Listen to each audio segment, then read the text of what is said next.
Hello everyone. Welcome to For Nurses Preparation YouTube channel. I'm Neeraj Kumar Kathal. Today is 8th of March 2023. Let's begin today's MCQ session for upcoming nursing recruitment exam like SGPGI and AIMS NORCET. Our first question is, the following is a vitamin C deficiency disease. इनमें से vitamin C की कमी होने पर कौन सी disease condition देखने को मिलती है? Jaundice, scurvy, cancer, asthma.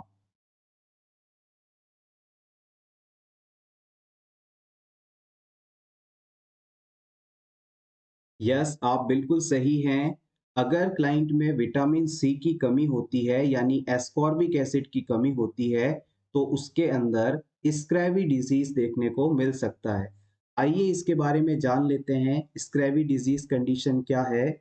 स्क्रैबी disease को आप स्कॉर्ब्यूटस नाम से भी जानते हैं। अगर किसी व्यक्ति में विटामिन सी यानी एस्कॉर्बिक एसिड की बहुत ज़्यादा कमी हो जाती है तब ये स्क्रैबी डिजीज देखने को मिलता है। विटामिन सी आपको जितने भी सिट्रस फ्रूट्स होते हैं यानी खट्टे फल होते हैं और जितनी भी हरी पत्तेदार सब्जियां होती हैं उनके अंदर मिलता है, उनसे ये पर्याप्त मात्रा में आपको मिल सकता है। अगर किसी क्लाइंट को स्क्रैबी डिजीज हो जाता है तो उसके अंदर सिम्टम्स के रूप में bruising, gums bleeding, weakness, fatigue, rash, ये सभी फाइंडिंग्स देखने को मिलती हैं। यानी पेशेंट के मसूड़ों से यदि ब्लीडिंग हो रही है, गम ब्लीडिंग हो रही है, उसे थकान रहती है, बॉडी पे कुछ दाने रैशेस बन गए हैं, तो ये स्क्रैबी डिजीज की पहचान होती है। और इस कंडीशन के ट्रीटमेंट के लिए हम पेशेंट को ज़्यादा से ज़्यादा सिट्रस फ्लूइड यानी खट्टे फल जैसे ऑरेंज, आंवला, लेमन, इन सभी का ज़्यादा से ज़्यादा इस्तेमाल करने के लिए कहते हैं और इस तरह से इस कंडीशन को हम ट्रीट कर सकते हैं। Next very important question, in which surgery part of stomach is removed and remaining part is anastomosed to duodenum? नीचे बताए ऑप्शंस में से आपको उस सर्जिकल प्रोसीजर का नाम बताना है, नाम सेलेक्ट करना है जिसमें स्टमक के एक हिस्से को काट कर हटा दिया जाता है और स्टमक के बचे हुए हिस्से को ड्यूडेनम से कनेक्ट कर दिया जाता है। स्टमक के एक हिस्से को काट कर निकाल देना और बचे हुए हिस्से को स्मॉल इंटेस्टाइन के पहले पार्ट यानी ड्यूडेनम से जोड़ देना कौन सी सर्जरी कहलाती है?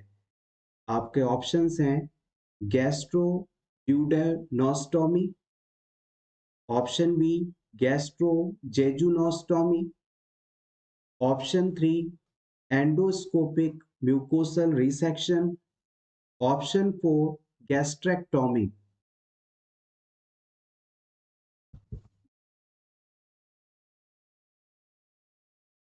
The right answer is option A, गैस्ट्रोड्यूडेनोस्टोमी।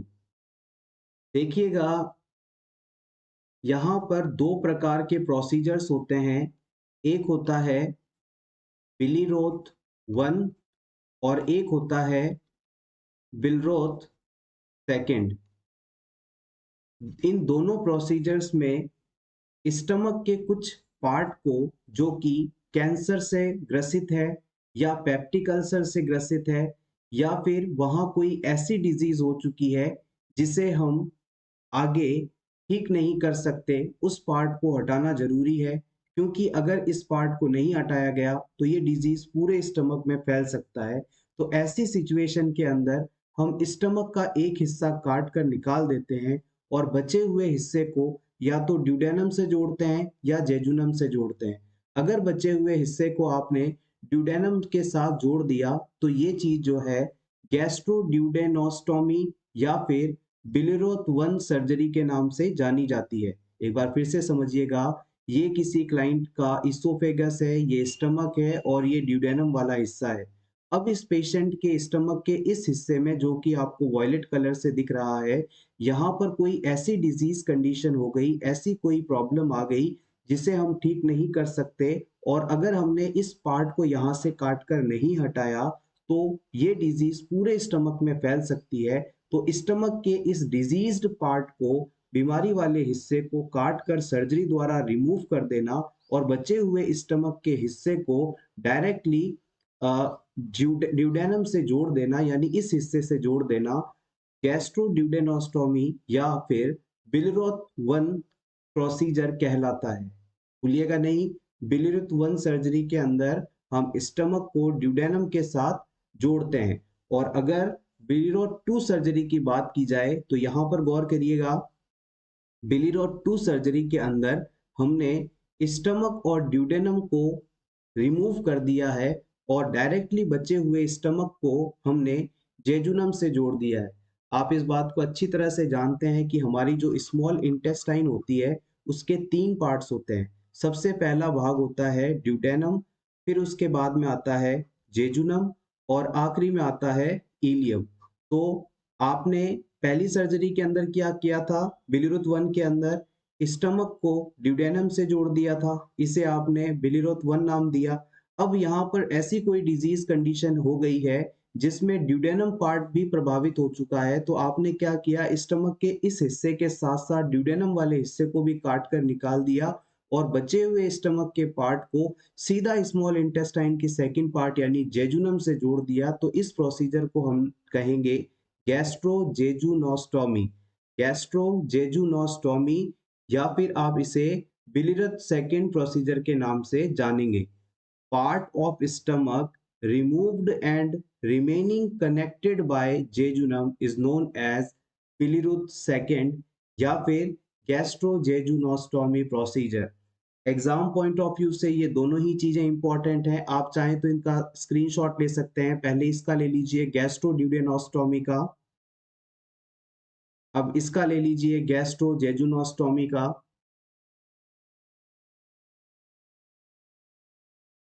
Next question is, the nurse is performing an assessment on the client who is at 38 weeks gestation and notes that fetal heart rate is 174 beats per minute. On the basis of this finding, what is the priority nursing action? एक 38 सप्ताह की pregnant women में fetal heart rate 174 beats per minute है।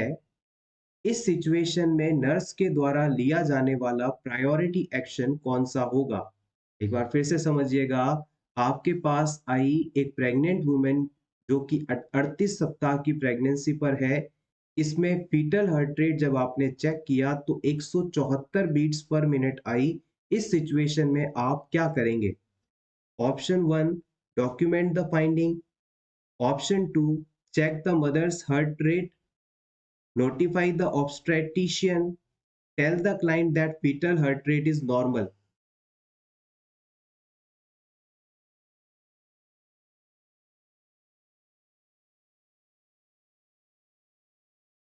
Yes, आप बिल्कुल सही हैं। यहाँ पर हम ऑब्स्टेट्रिशियन को रिपोर्ट करेंगे, डॉक्टर को रिपोर्ट करेंगे। अगर 160 बीट्स पर मिनट से ज़्यादा फीटल हार्ट रेट होती है तो ये फीटल डिस्ट्रेस के होने को बताती है, किसी एबनॉर्मल कंडीशन को बताती है और इसके बारे में तुरंत हमें डॉक्टर को इन्फॉर्म करना जरूरी है। Option 3 is correct here.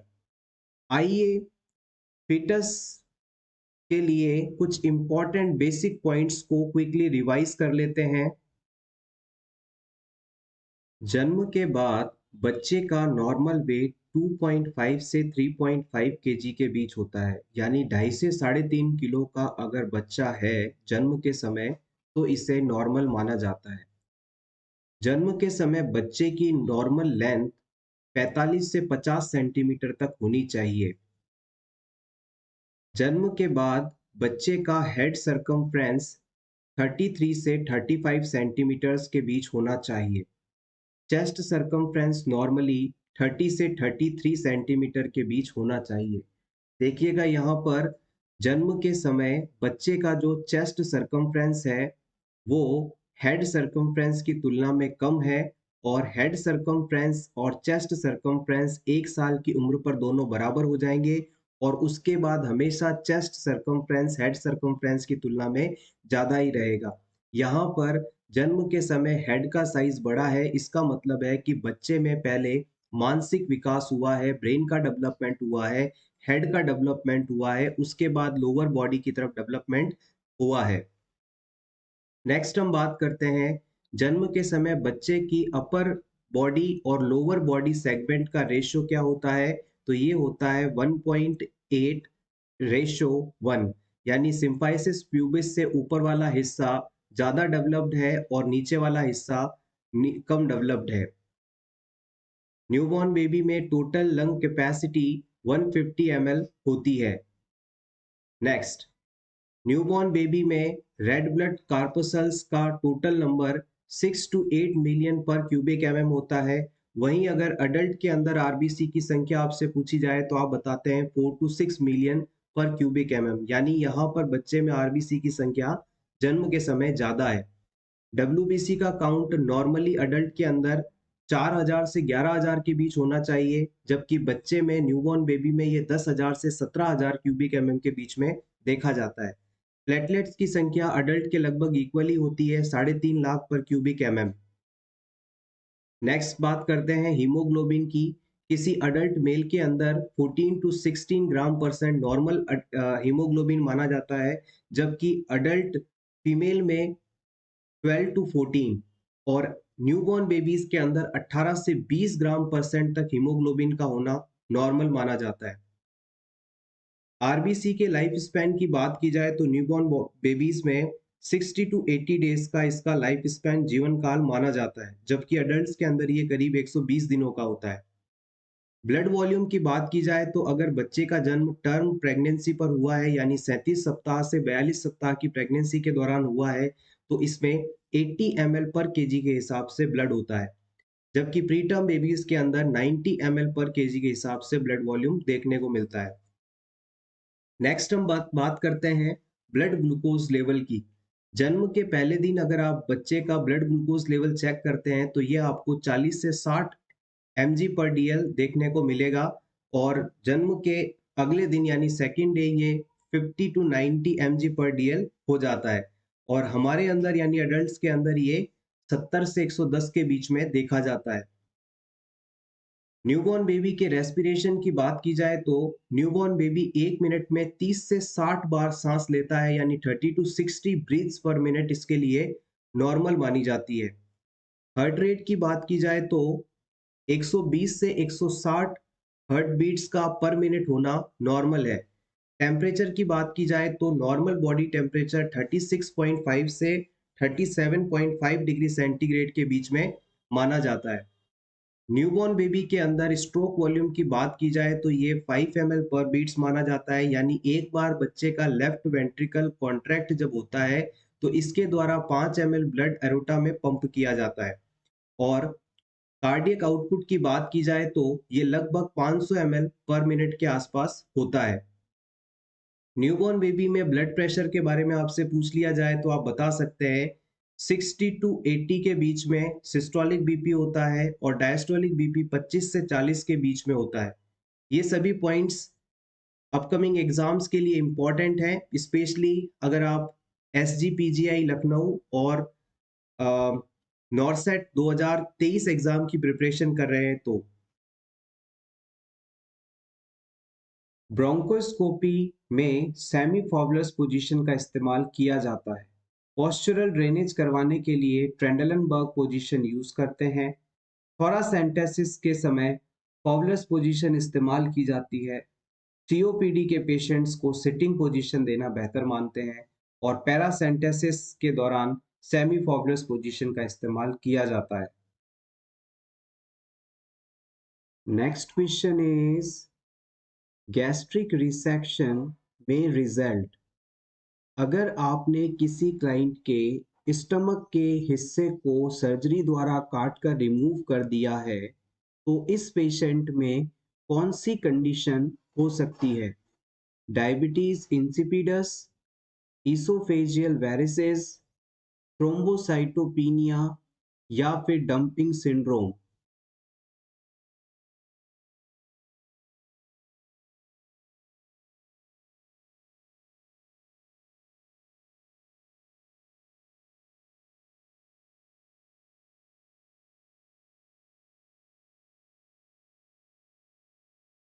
The right answer is option D, dumping syndrome. अगर आपने क्लाइंट के स्टमक के एक हिस्से को सर्जरी द्वारा काट कर हटा दिया है, तो अब स्टमक की कैपेसिटी पहले से कम हो चुकी है और ऐसे पेशेंट जब भी फूड इंजेक्शन करेंगे, खाना खाएंगे, तो उनमें फूड कंटेंट स्टमक में बहुत कम समय रुकेगा और थोड़ी देर में तुरंत ड्यूडेनम में एंटर हो जाएगा। यानी कि हम कह सकते हैं कि पेशेंट में अब जो फूड कंटेंट है वो ज़्यादा देर तक स्टमक के अंदर रुकता नहीं है और सीधे ड्यूडेनम यानी स्मॉल इंटेस्टाइन में पहुंच जाता है। इसे हम डंपिंग सिंड्रोम का नाम देते हैं। और जिन लोगों में डंपिंग सिंड्रोम जैसी कंडीशन होने लगती है, तो हम उन्हें लिक्विड डाइट कम से कम लेने के लिए कहते हैं और कहा जाता है कि आपको खाने के साथ पानी नहीं पीना है और खाने के अंदर हाई कार्बोहाइड्रेट कंटेंट नहीं लेना चाहिए। इसके अलावा इन पेशेंट्स को गैस्ट्रिक एम्प्टिंग डिले कराने के लिए खाने के बाद सुपाइन पोजीशन में या सेमी पॉबुलस पोजीशन में लेटने की एडवाइस भी दी जाती है। गैस्ट्रिक रिसेक्शन करने के बाद स्टमक के अंदर इंट्रिंसिक फैक्टर्स की कमी देखी जाती है, जिसके कारण विटामिन B12 का भी एब्जॉर्प्शन नहीं होता और ऐसे पर्सन्स के अंदर पर्नीशियस एनीमिया होने की संभावना भी बढ़ जाती है।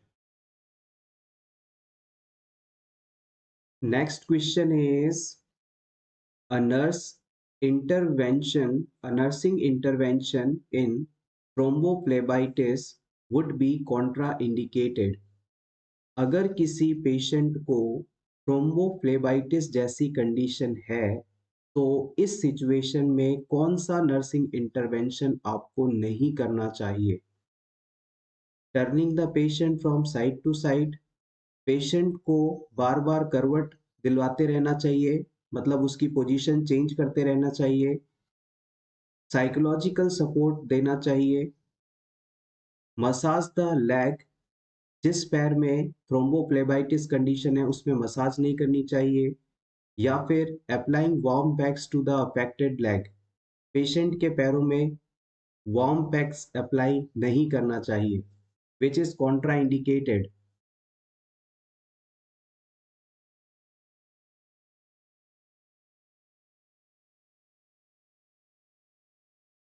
सबसे पहले आपको ये पता होना चाहिए कि थ्रोम्बोफ्लेबाइटिस कंडीशन आखिर होती क्या है। मान लीजिए ये किसी पेशेंट का पैर है, पेशेंट के पैर के अंदर ये ब्लड वेसल है। इस ब्लड वेसल के अंदर मान लीजिए किसी जगह पर कोई क्लॉट बन गया, खून का कोई थक्का जम गया और इस थक्के के कारण इस ब्लड वेसल के अंदर इन्फ्लामेशन आ गई, तो ये कंडीशन थ्रोम्बोफ्लेबाइटिस के नाम से जानी जाती है।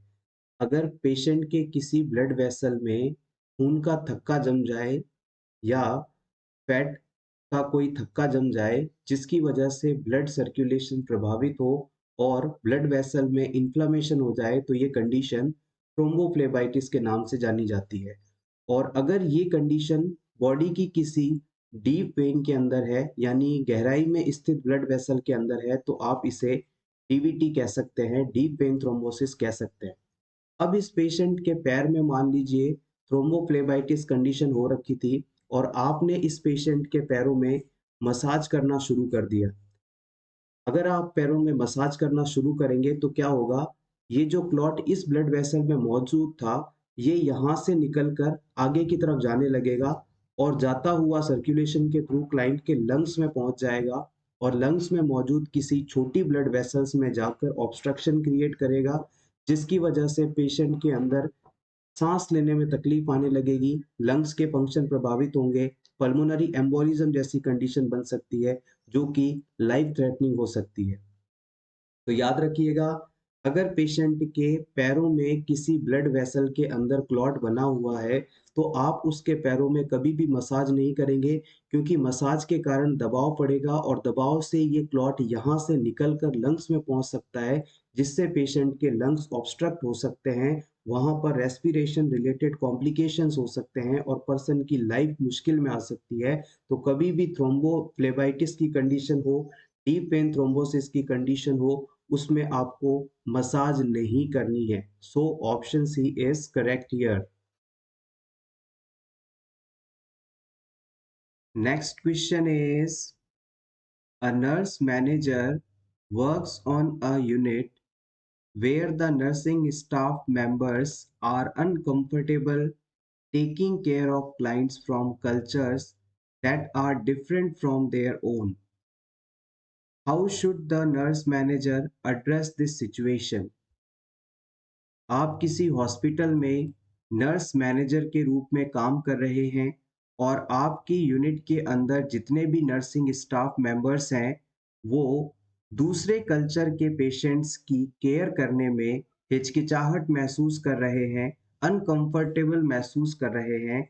इस सिचुएशन को देखने के बाद एज अ नर्स आप इस प्रॉब्लम को किस प्रकार से सॉल्व करेंगे? एज अ नर्स मैनेजर आप इस सिचुएशन को कैसे बेहतर करेंगे?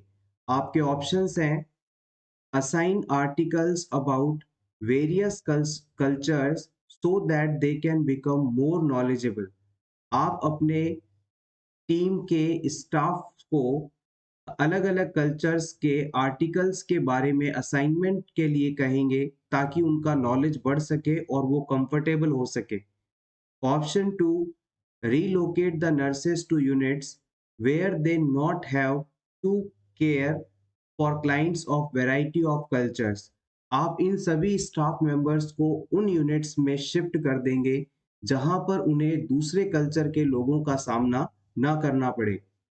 Option 3, rotate the nurses assignment so they have an equal opportunity to care for clients for other cultures. आप इन नर्सेस के असाइनमेंट्स को रोटेट करते रहेंगे ताकि सभी को अलग-अलग कल्चर के लोगों के साथ काम करने का मौका मिले। Option 4, plan a workshop that offers opportunity to learn about the cultures they might encounter while at work. आप ऐसे वर्कशॉप्स का आयोजन करेंगे जहां पर सभी स्टाफ मेंबर्स को ये सिखाया जाएगा कि अलग-अलग कल्चर के लोगों से मिलने पर आप उन्हें कैसे बेहतर केयर प्रोवाइड करवा सकते हैं।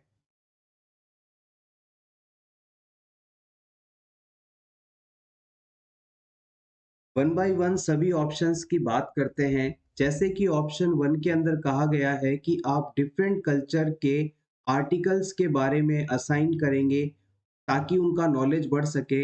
ये करना कुछ हद तक ठीक है, लेकिन इससे उन लोगों की प्रॉब्लम के बारे में डिस्कशन नहीं हो पाएगा जो कि वास्तव में फेस की जा रही है। तो ये ऑप्शन आपका गलत माना जाएगा।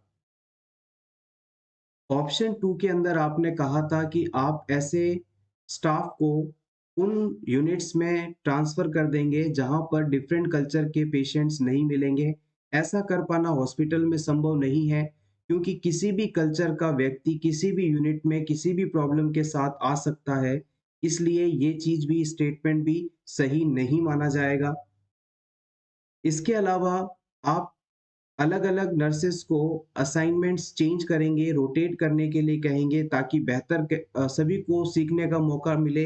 लेकिन बार-बार जब असाइनमेंट्स बदले जाते हैं, तो इससे नर्स पेशेंट रिलेशनशिप कमज़ोर होता है और नर्सेस को भी काम करने में दिक्कत आती है।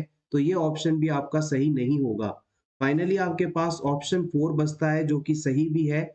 हॉस्पिटल में जब अलग-अलग कल्चर के, समुदाय के, धर्मों के लोग आते हैं, तो उन लोगों के साथ आपको कैसा व्यवहार करना है, हर धर्म में कुछ चीज़ों का विशेष ध्यान रखना होता है, तो आप उन चीज़ों को ध्यान में रखते हुए कैसे क्लाइंट को केयर प्रोवाइड करेंगे, इन सभी के बारे में ट्रेनिंग प्रोग्राम या वर्कशॉप्स ऑर्गेनाइज़ किए जाएँगे, ताकि पेशेंट के साथ केयर के दौरान जो प्रॉब्लम्स आ रही हैं, उन पर बात की जा सके, डिस्कशन किए जा सकें और डिफरेंट कल्चर डाइवर्सिटी के बारे में समझा जा सके और उनकी फीलिंग्स को ध्यान में रखते हुए बेहतर केयर प्रोवाइड की जा सके, ये सभी चीजें वहां सिखाया जाएगा और ये सबसे बेस्ट सॉल्यूशन भी माना जाएगा। Next question is most serious complication of fracture of bone is. इनमें से बोन फ्रैक्चर होने पर सबसे डेंजरस कॉम्प्लिकेशन कौन सा हो सकता है, यह आपको बताना है। Septicaemia, hypertension, fat embolism, haemorrhage.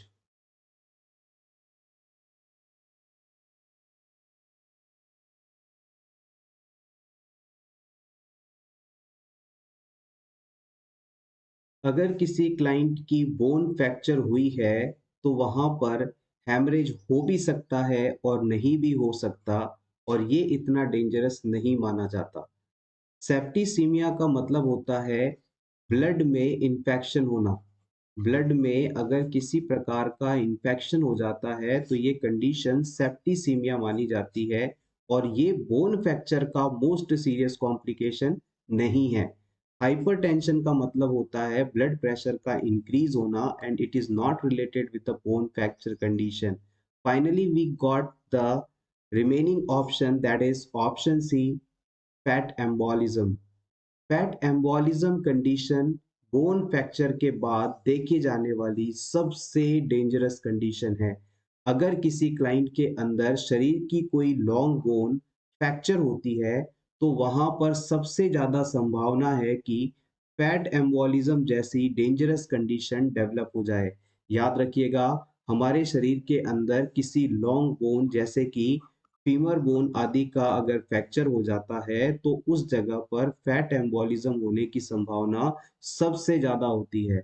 और याद रखिएगा, किसी भी क्लाइंट के अंदर बोन फ्रैक्चर होने के पहले 24 घंटों में फैट एम्बोलिज्म होने की संभावना सबसे ज्यादा रहती है। और जब क्लाइंट में इस एपिसोड के 24 घंटे कंप्लीट हो जाएं तो इन 24 घंटों के बाद एयर एम्बोलिज्म का रिस्क बढ़ जाता है। तो याद रखिएगा, लॉन्ग बोन फ्रैक्चर होने का सबसे मुश्किल या सबसे डेंजरस कॉम्प्लिकेशन होता है फैट एम्बोलिज्म, और ये बोन फ्रैक्चर के पहले 24 घंटों के अंदर डेवलप होने की संभावना सबसे ज्यादा होती है। और बोन फ्रैक्चर को अगर 24 घंटे निकल चुके हैं तो अब इस क्लाइंट के अंदर एयर एम्बोलिज्म का खतरा बढ़ जाता है, ना कि फैट एम्बोलिज्म का। आइए एग्जैक्टली बात करते हैं कि फैट एम्बोलिज्म कंडीशन होती क्या है। इसे एक डायग्राम के थ्रू समझने की कोशिश करते हैं। जैसे कि मान लीजिए ये किसी पर्सन की फीमर बोन थी और इसमें किसी एक्सीडेंट के कारण, किसी इंजरी के कारण फ्रैक्चर देखने को मिला। और ये मान लीजिए इस फीमर बोन के पास में ब्लड वेसल है, यहाँ पर ब्लड सप्लाई हो रही थी। अब इस लॉन्ग बोन के अंदर क्या था, छोटे छोटे फैट मॉलिक्यूल्स मौजूद थे।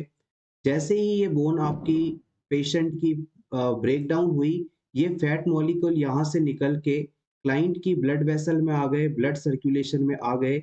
अगर ये फैट मॉलिक्यूल्स यहाँ से ब्लड के साथ फ्लो होते होते किसी वाइटल ऑर्गन, चाहे ब्रेन हो, लंग्स हो, इनमें पहुंचकर वहां की ब्लड सप्लाई को ऑब्स्ट्रक्ट कर दें, यानी वहां पर खून का फ्लो नहीं होने दें, तो इस कंडीशन के कारण पर्सन के अंदर वो ऑर्गन काम करना बंद कर देगा और पर्सन की हालत बिगड़ सकती है, इवन डेथ तक हो सकती है।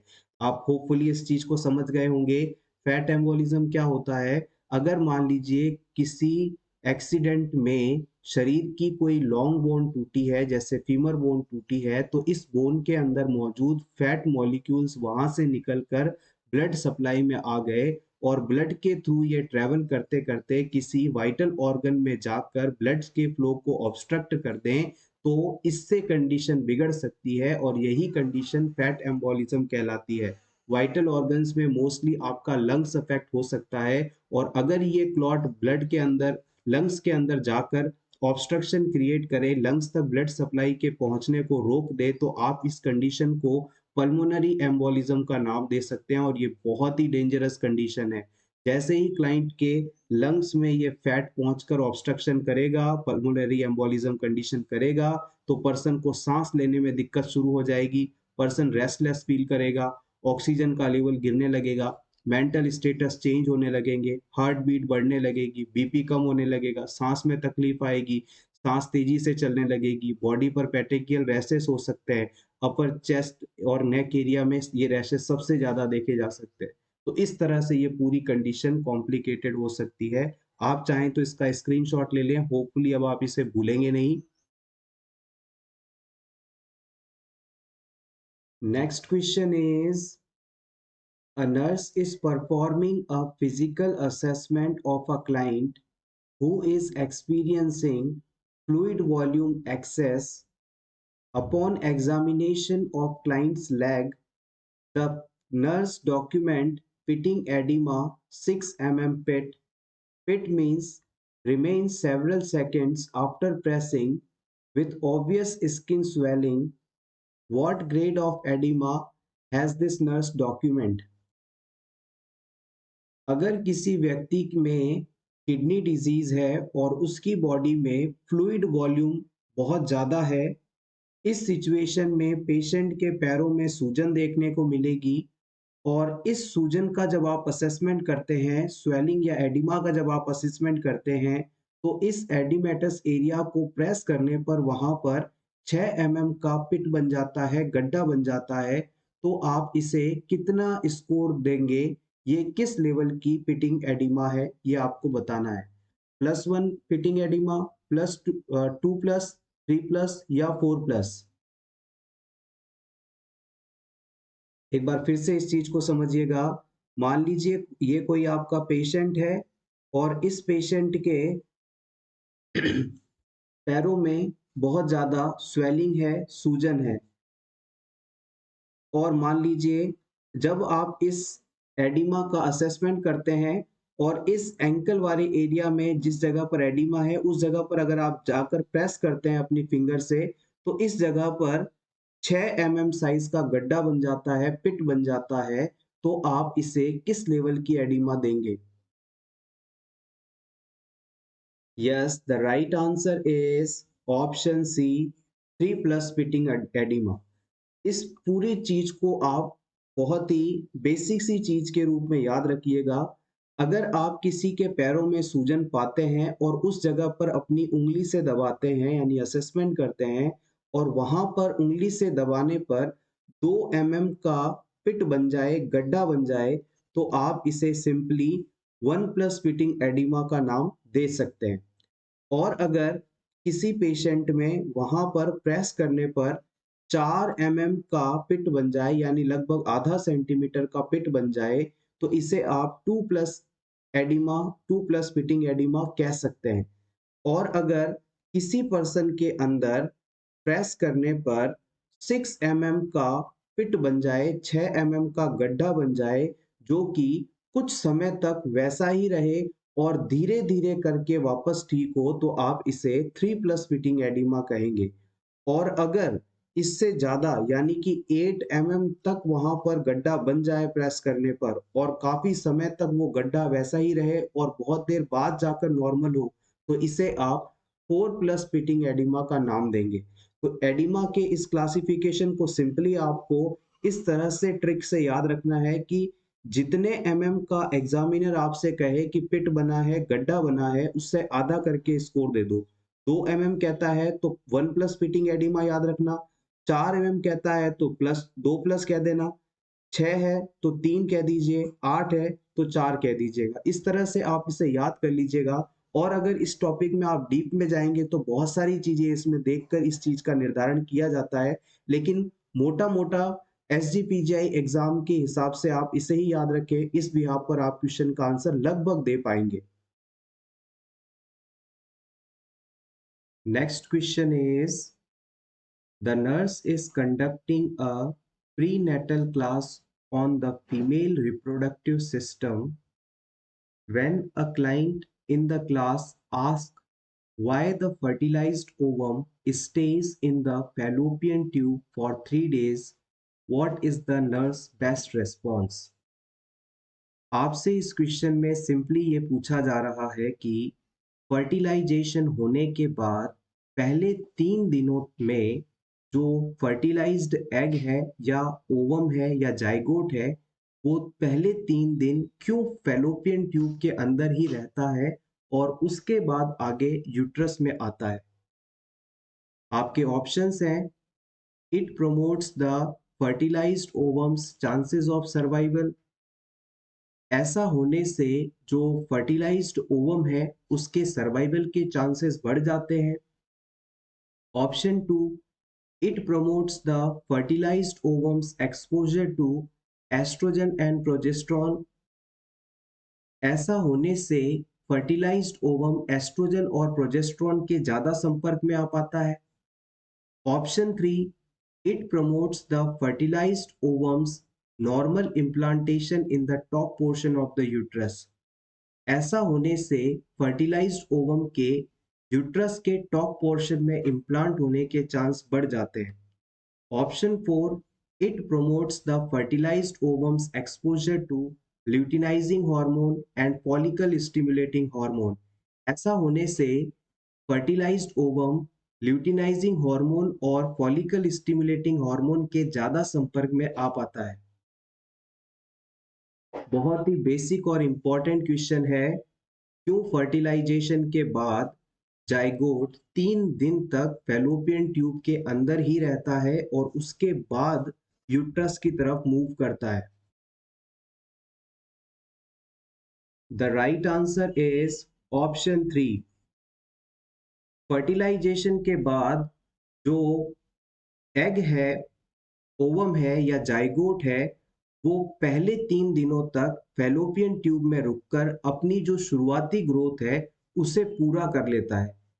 ऐसा होने से इस फर्टिलाइज्ड एग के यूट्रस के टॉप पोर्शन यानी फंडस वाले पार्ट में, जो कि इम्प्लांटेशन की एक नॉर्मल साइट मानी जाती है, उस जगह पर जाकर इम्प्लांट होने की संभावना बढ़ जाती है।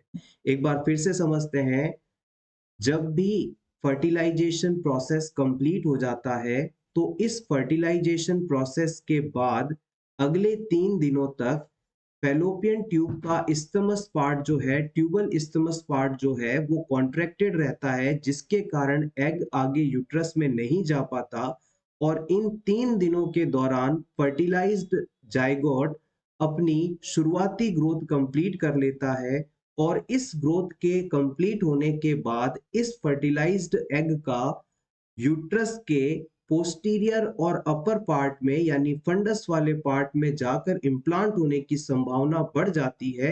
इसलिए इसका यहाँ पर 3 दिन तक रुका रहना आवश्यक माना जाता है।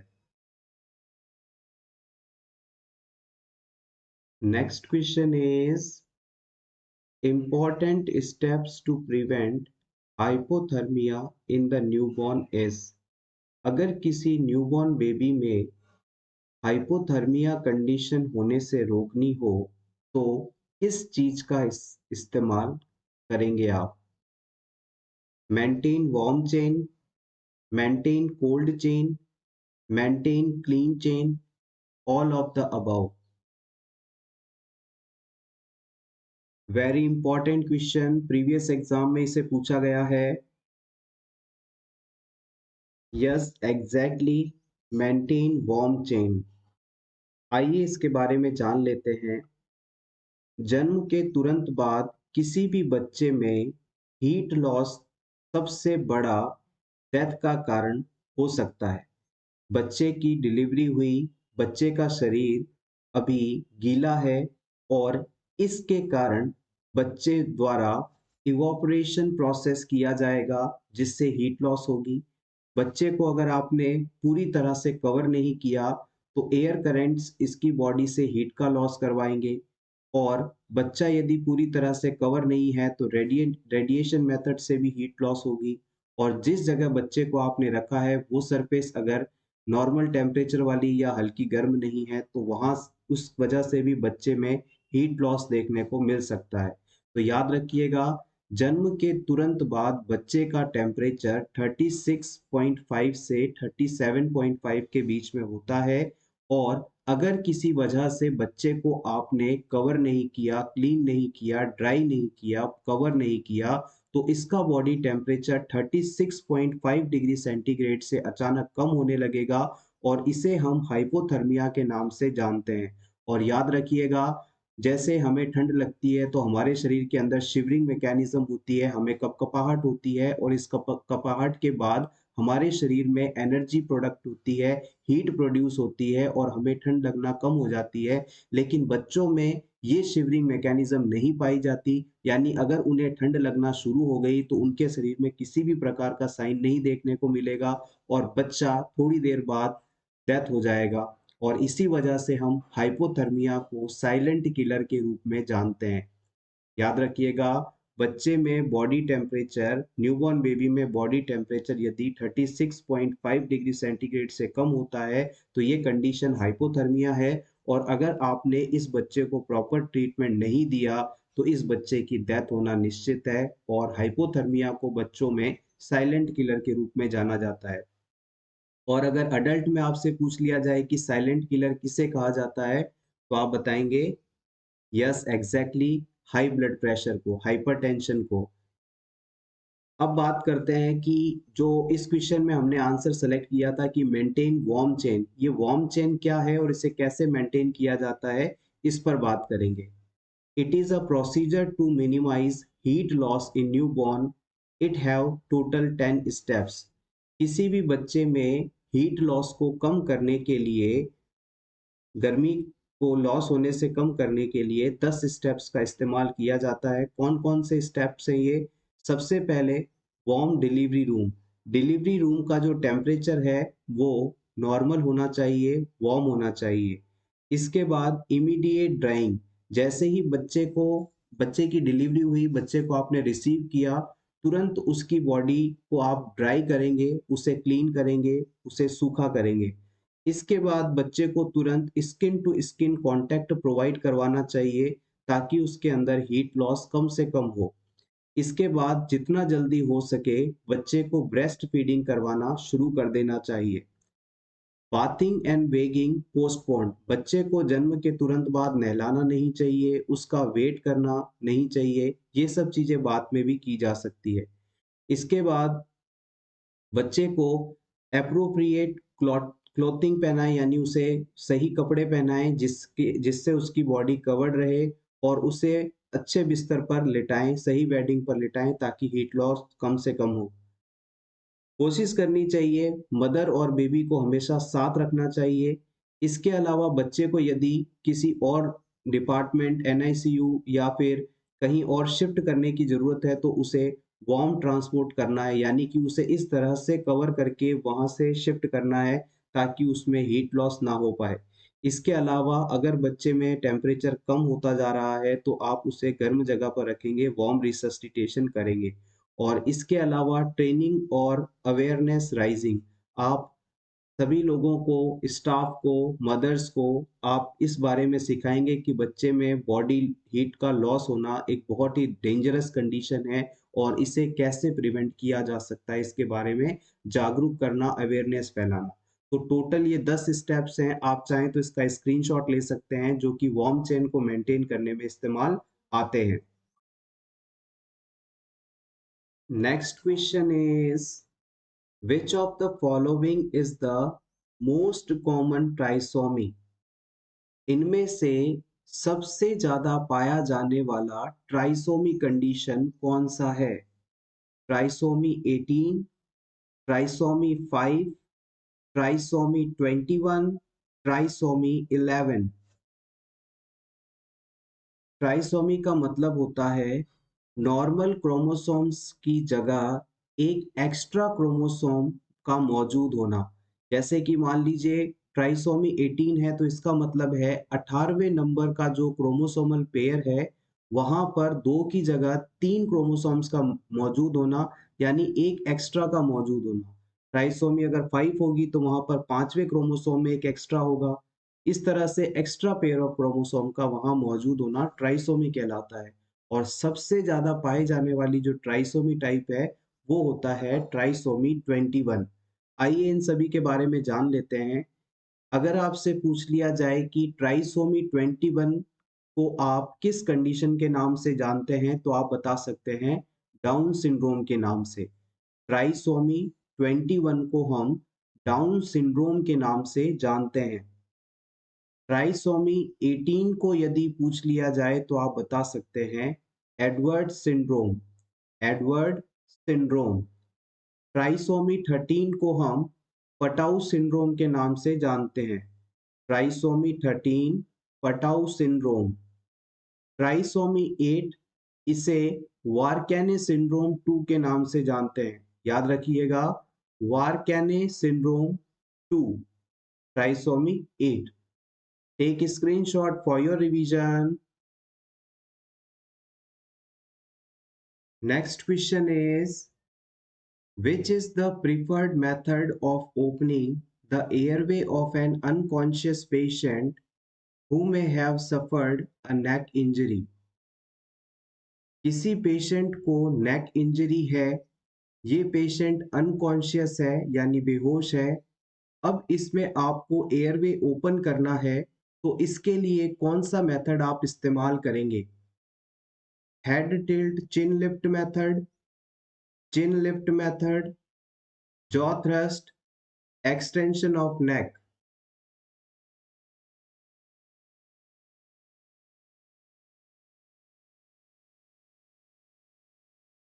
The right answer is jaw thrust method. किसी भी क्लाइंट में यदि आपको एयरवे ओपन करना होता है तो इसके लिए दो तरीके इस्तेमाल किए जा सकते हैं। पहला है head tilt chin lift method और दूसरा है जो थ्रस्ट मेथड। अगर क्लाइंट के अंदर नेक एरिया के अंदर या स्पाइन एरिया के अंदर इंजरी हो सकती है तो आप इस मेथड को इस्तेमाल करेंगे। इस मेथड में क्लाइंट की जो बोन को पकड़कर हाथों का सपोर्ट देते हुए एयरवे को ओपन किया जाता है। इस प्रकार की टेक्निक का इस्तेमाल जब हम करते हैं तो नेक एरिया में, स्पाइन एरिया में बिल्कुल भी मूवमेंट नहीं होती। इस टेक्निक को इस्तेमाल करने से नेक या स्पाइन एरिया के अंदर जो इंजरी है वो आगे ज़्यादा बढ़ती नहीं है, इंजरी सीवियर नहीं होती और क्लाइंट में किसी प्रकार का और डैमेज होने की संभावना नहीं रहती है। Head tilt chin lift method के अंदर एयरवे को ओपन करने के लिए हम पेशेंट के हेड को नेक को एक्सटेंड करते हैं, उसके फॉरहेड पर प्रेशर अप्लाई करते हैं और चिन को नीचे की तरफ पुल करते हैं। ऐसा करते हुए हम उसके एयरवे को ओपन कर देते हैं।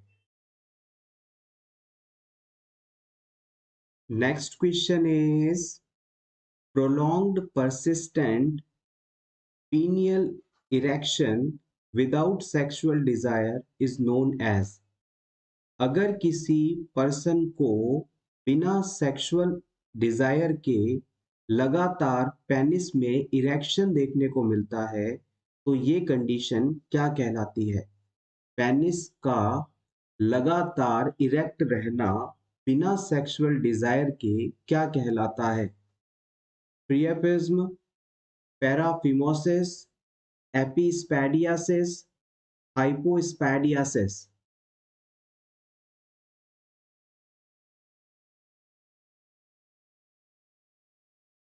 The right answer is option A. It is called priapism.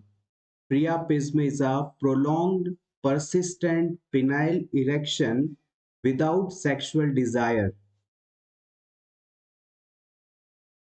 Next question is, thin transparent layer of mucous membrane that lines the eyelid and cover the eyeball is। हमारे आंखों पर पाई जाने वाली म्यूकस मेम्ब्रेन की layer जो कि eyelids और eyeball को कवर करती है क्या कहलाती है? Conjunctiva, eyelid, ciliary body, retina.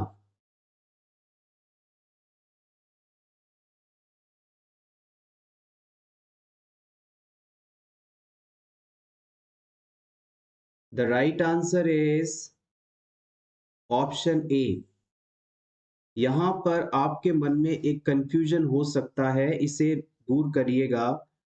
हमारी आई के अंदर आईज वाइट पार्ट, हमारी आंखों का जो सफेद पार्ट है जो कि मैक्सिमम हिस्सा होता है आई बॉल का, आंखों का ये जो सफेद पार्ट है आप इसे स्क्लेरा के नाम से जानते हैं।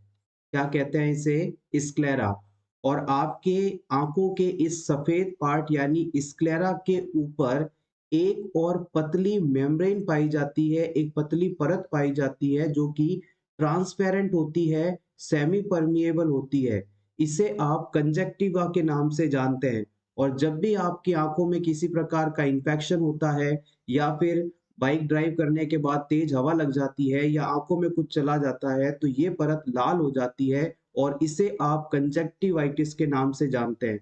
तो कंफ्यूज मत होइएगा, आंखों का जो सफेद वाला हिस्सा है, व्हाइटिश पार्ट है, उसे तो आप स्क्लेरा कहते हैं और इस स्क्लेरा के ऊपर एक पतली ट्रांसपेरेंट परत पाई जाती है जिसे कंजक्टिवा कहते हैं। और ये कंजक्टिवा जो पतली परत है ये आपके आंखों के सफेद वाले हिस्से और पलकों के भाग को भी कवर करके रखती है। Next question is the licensed practical nurse is assisting the registered nurse in developing the nursing care plan of an older adult who has congestive heart failure. Which nursing diagnosis is most likely to be included? किसी congestive heart failure वाले patient का nursing care plan बनाते समय किस nursing diagnosis को आप importance देंगे? आपके ऑप्शंस है deficient fluid volume, impaired verbal communication, chronic pain, activity intolerance। इनमें से कौन सी प्रॉब्लम कंजेस्टिव हार्ट फेलियर वाले पेशेंट के लिए सबसे बड़ी है जिसके लिए नर्सिंग डायग्नोसिस इम्पॉर्टेंट रहेगा?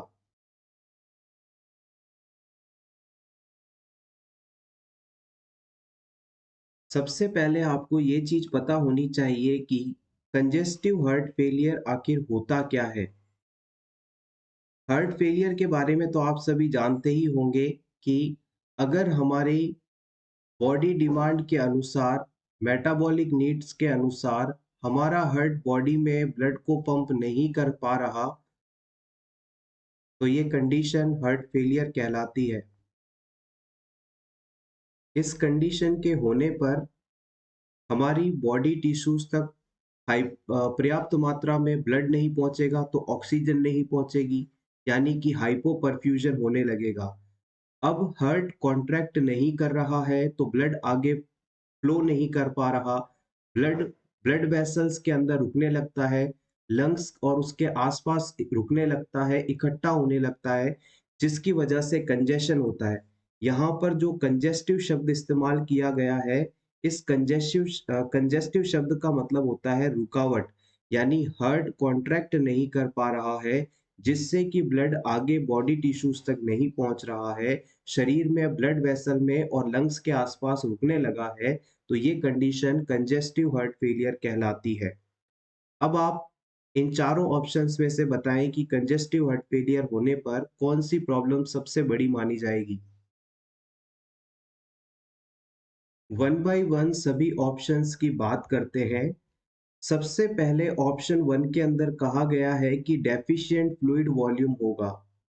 ये बिल्कुल गलत ऑप्शन माना जाएगा क्योंकि कंजेस्टिव हार्ट फेलियर के अंदर तो ब्लड पर्याप्त मात्रा में मौजूद है और इसकी मात्रा लंग्स और हार्ट के आसपास बढ़ने लगी है।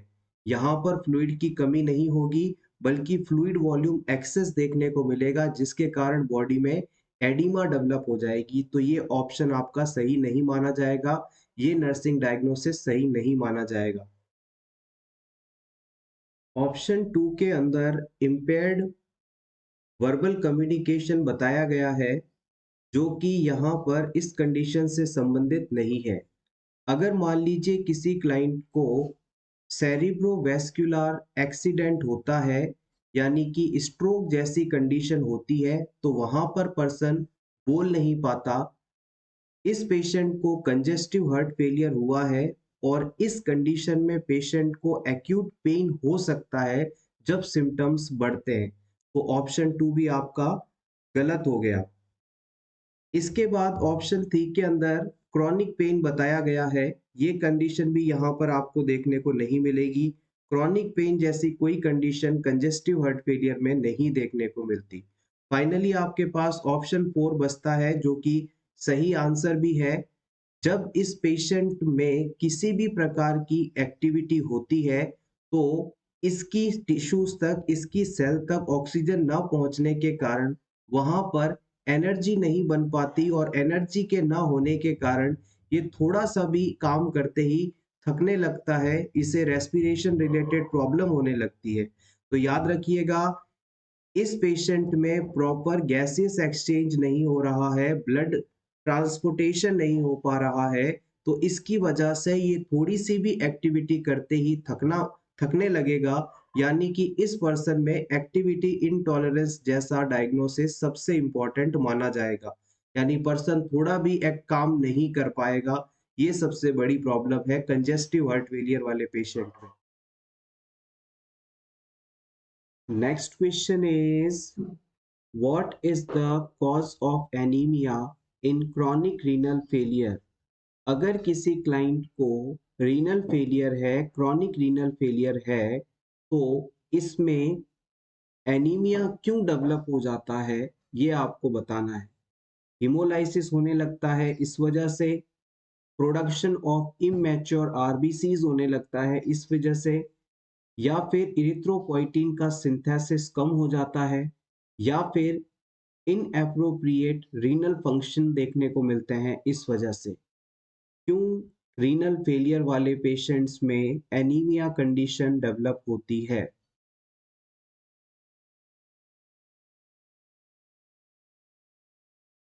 The right answer is option C, decrease erythropoietin synthesis. हमारी किडनीज के अंदर इरिथ्रोपोइटिन नाम का सब्सटेंस बनता है। ये इरिथ्रोपोइटिन बोन मैरो में जाकर आरबीसी के फॉर्मेशन को बढ़ाता है। अगर किडनीज खराब हो चुकी हैं तो इनके द्वारा इरिथ्रोपोइटिन का सिक्रीशन भी नहीं किया जाएगा, यानी इरिथ्रोपोइटिन अब किडनी के अंदर नहीं बन पा रहा है, और इरिथ्रोपोइटिन नहीं बनेगा तो आरबीसी का प्रोडक्शन भी कम हो जाएगा, और आरबीसी का प्रोडक्शन कम होगा तो ये कंडीशन एनीमिया कहलाएगी।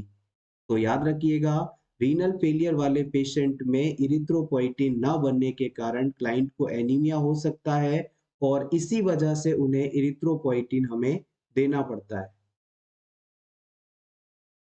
Next question is commonest type of cirrhosis is, इनमें से सबसे ज्यादा होने वाली सिरोसिस टाइप कौन सी है?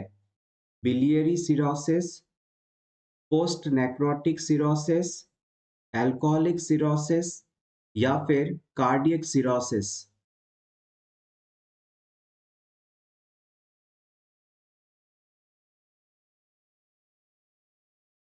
सिरोसिस कंडीशन बेसिकली लीवर के अंदर देखने को मिलती है, जिसे आप लीवर सिरोसिस के नाम से जानते हैं। और जिन क्लाइंट्स के अंदर लीवर सिरोसिस कंडीशन डेवलप होती है, उसके अंदर लीवर के सेल्स टिश्यूज डेथ हो जाते हैं, और वहां पर स्कार फॉर्मेशन होने लगता है। यानी डेथ टिश्यू या सेल का एरिया लीवर में प्रेजेंट होना लीवर सिरोसिस के नाम से जाना जाता है। और सबसे ज्यादा टाइप का जो सिरोसिस है उसे आप अल्कोहलिक सिरोसिस के नाम से जानते हैं। पेशेंट में अल्कोहल के कंजप्शन के कारण सबसे ज्यादा लीवर प्रॉब्लम्स होती हैं, लीवर सिरोसिस होती हैं। Next question is a client 36 hours after an intestinal resection moves into a sitting position in bed and immediately tells the nurse, something just gave way under my dressing. On examination, the nurse discovers that the incision has deceased and loop of intestine is protruding. Which is the first action of the nurse take? एक patient है जिसमें intestinal resection किया गया था, यानी intestine का एक हिस्सा सर्जरी द्वारा काट कर निकाल लिया गया था।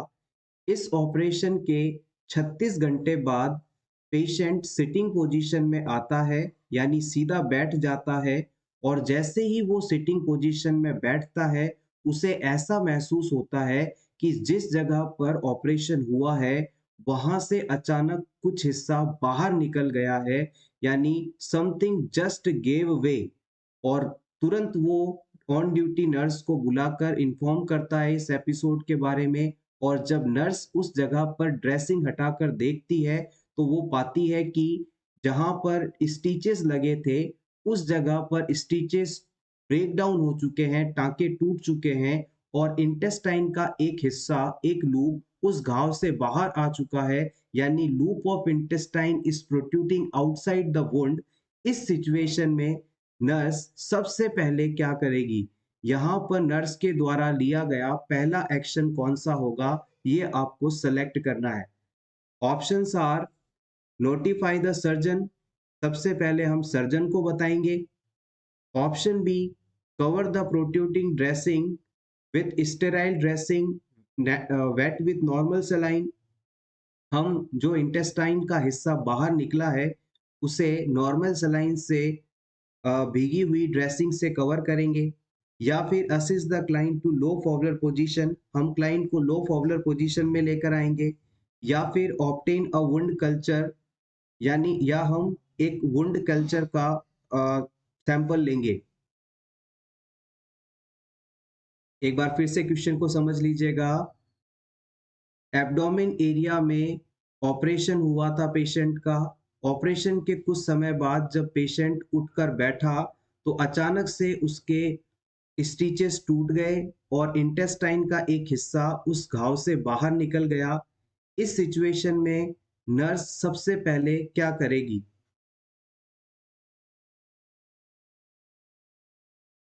यहाँ पर ऑप्शन सी बिल्कुल सही आंसर माना जाएगा, क्योंकि जैसे ही आप पेशेंट में ये चीज़ देखेंगे कि उसका इंटेस्टाइन का एक लूप बाहर है, तो आप तुरंत उसे लो फॉवलर पोजीशन में लेटा देंगे।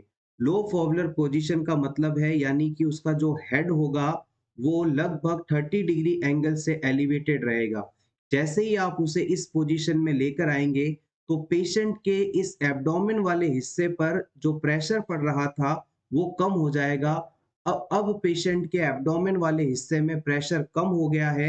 इसका मतलब है कि अब उसे ज़्यादा इंजरी नहीं होगी, उसे डैमेज नहीं होगा। अब इस सिचुएशन के बाद जैसे ही आपने उसे लो फॉवलर पोजीशन में लेकर आ गए, उसके बाद अब इस इंटेस्टाइन का जो लूप यहाँ से बाहर निकल गया था, इसके ऊपर वेट ड्रेसिंग डालकर इसे कवर कर देंगे। आप क्या करेंगे? स्टेराइल ड्रेसिंग लेकर आएँगे, जिसे नॉर्मल सलाइन में भिगोएँगे और फिर इस घाव को, इस इंटेस्टाइन के पार्ट को कवर कर देंगे, ताकि इसमें किसी भी प्रकार का इन्फेक्शन ना हो पाए। और फिर थर्ड नंबर पर आप करेंगे सर्जन को इन्फॉर्म, डॉक्टर को इन्फॉर्म कि ऐसी घटना हो चुकी है। तो याद रखिएगा, जब भी इंटेस्टाइनल लूप एब्डोमेन से बाहर निकल गया हो, तो सबसे पहले उस एरिया में आगे डैमेज ना हो जाए, इसके लिए उसे लो फॉवलर पोजीशन दी जाएगी। फिर इस इंटेस्टाइन पर किसी प्रकार का इन्फेक्शन ना हो, इसे प्रिवेंट करने के लिए स्टेराइल वेट ड्रेसिंग से इसे कवर करना होगा। और फिर इस पूरे एपिसोड के बारे में सर्जन को नोटिफाई करना होगा, इन्फॉर्म करना होगा। नेज़ोगैस्ट्रिक ट्यूब इंसर्ट करते समय हाई फॉवलर्स पोजीशन दी जाती है। नेज़ोगैस्ट्रिक ट्यूब से इरिगेशन करते समय सेमी फॉवलर्स या फॉवलर्स पोजीशन दी जाती है। हेमरॉइडेक्टोमी के पेशेंट्स को इस प्रोसेस के दौरान लेटरल या साइडलाइन पोजीशन दी जाती है। थायरॉइडेक्टोमी के दौरान सेमी फॉवलर्स पोजीशन दी जाती है। गैस्ट्रोइसोफेजियल रिफ्लेक्स डिजीज से सफरिंग पर्सन को रिवर्स ट्रेंडलनबर्ग पोजीशन दी जाती है। लीवर बायोप्सी से पहले supine position, head right hand extended रहे, और लीवर बायोप्सी के बाद राइट लैटरल पोजीशन दी जाती है। Next question is expansion of PPE is. PPE का फुल फॉर्म क्या होता है? कोविड के दौरान आपने पीपीई किट का काफी सारा इस्तेमाल किया होगा, इसके बारे में सुना भी होगा। आपको अब इसका फुल फॉर्म बताना है। Patient protective environment, personal protective equipment, personal protective environment, primary protective equipment.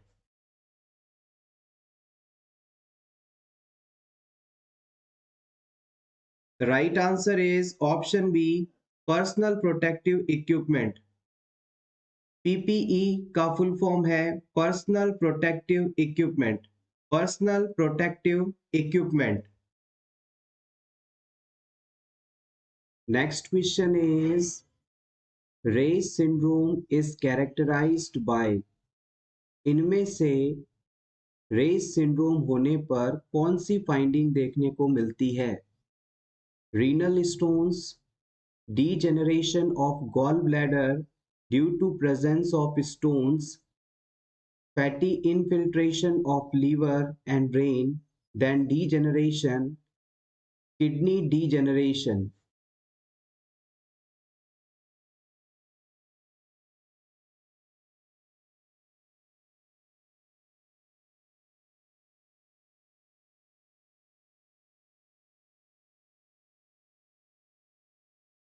Race syndrome previous exam में पूछा गया है, इंपॉर्टेंट है।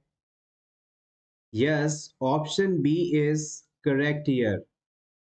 आइए पहले समझते हैं कि रेस सिंड्रोम है क्या।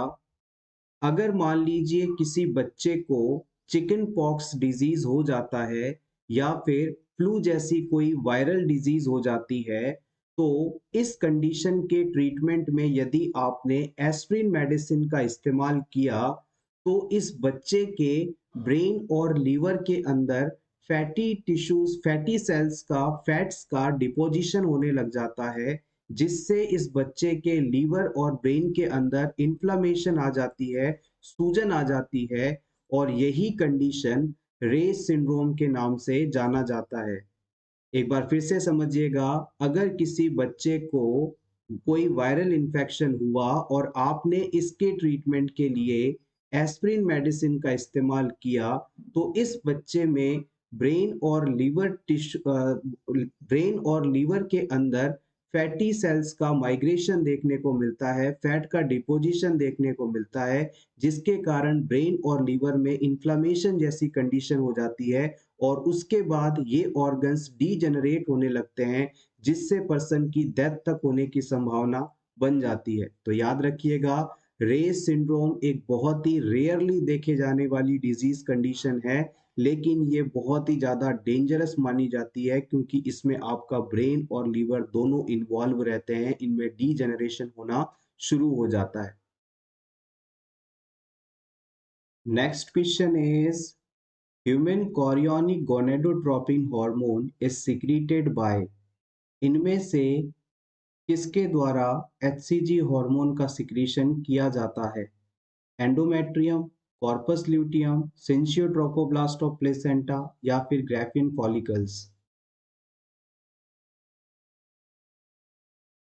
The right answer is option C, syncytio trophoblast of placenta. ये क्वेश्चन प्रीवियस एग्जाम में कई बार पूछा गया है, अपकमिंग एग्जाम्स के लिए काफी इंपॉर्टेंट है। ह्यूमन कोरियोनिक गोनेडोट्रोपिन हार्मोन जब तक प्लेसेंटा पूरी तरह से डेवलप नहीं हो जाता, यानी प्रेगनेंसी के पहले ट्राइमेस्टर तक प्रेगनेंसी को मेंटेन करने का काम इसी हार्मोन का रहता है। जब तक प्लेसेंटा पूरी तरह से डेवलप नहीं हो जाता, तब तक प्रेगनेंसी को मेंटेन करने के लिए एचसीजी हार्मोन रिस्पॉन्सिबल माना जाता है और यूरिन में इस हार्मोन की प्रेजेंस को आइडेंटिफाई करके हम यूपीटी टेस्ट द्वारा ये पता कर सकते हैं कि वुमेन प्रेग्नेंट है या नहीं है। यूपीटी टेस्ट यानी यूरिन प्रेगनेंसी टेस्ट, इसे प्रेग्नेंट वुमेन कंसेप्शन के 8 से 10 दिन बाद देख सकती है, पता कर सकती है। Thank you so much everyone for watching this complete video. अगर आपको आज की ये क्लास अच्छी लगी हो तो प्लीज़ इसे लाइक कर दीजिएगा और रेगुलर इसी तरह के वीडियोस देखने के लिए for nurses preparation YouTube channel को जरूर सब्सक्राइब करें। Best of luck.